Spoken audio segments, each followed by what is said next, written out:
What would you do in the following situations? Number one, you wake up one morning with the flu. Raise your hand if you would stay home and rest. All right, ma'am, why would you stay home and rest when you have the flu? You don't want to get everybody else sick. Who would go to work but avoid socializing with people? And why would you do that, sir? Kind of in demand at work. In demand at work. And who would go to work but socialize only with the people you do not like? What have we learned?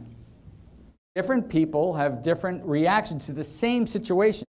But what if I were to ask, not what would you do, but what should you do? Is there a framework we can use to determine the right thing to do no matter how other people happen to react? The answer is yes. And since the question, what should you do, is an ethical one, the solution lies in 5 basic principles of ethics.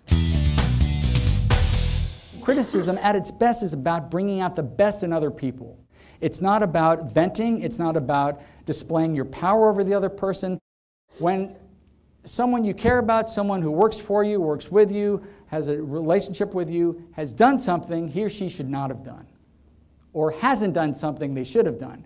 And so it's only natural to be upset, to be disappointed, to be angry, but the ethically intelligent solution is to harness that anger and channel it in a way that is focused on helping the other person be the best they can be. What does it mean to give an ethically intelligent apology?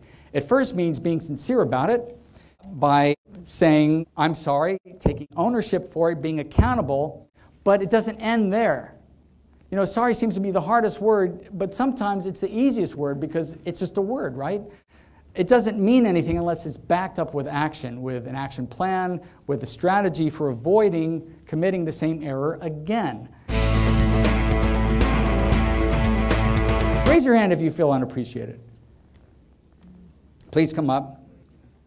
Mario and Christy are feeling unappreciated, but we're going to change that by giving them the loudest standing ovation of all time. Come on.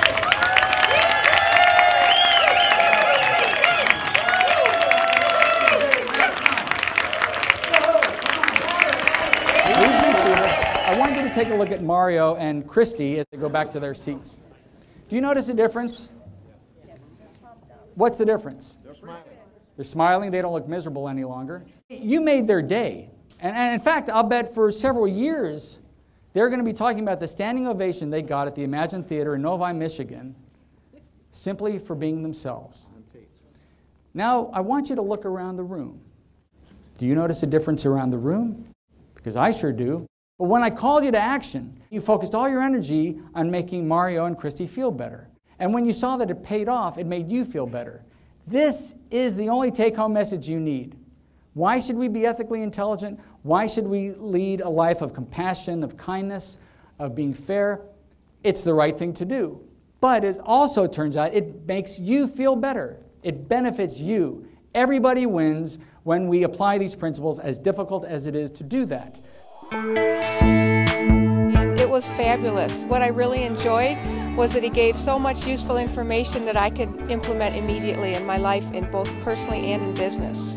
I thought it was very good, very focused, very dynamic this evening. I thought it was very inspirational. He actually made us take action because the whole thing was to take action.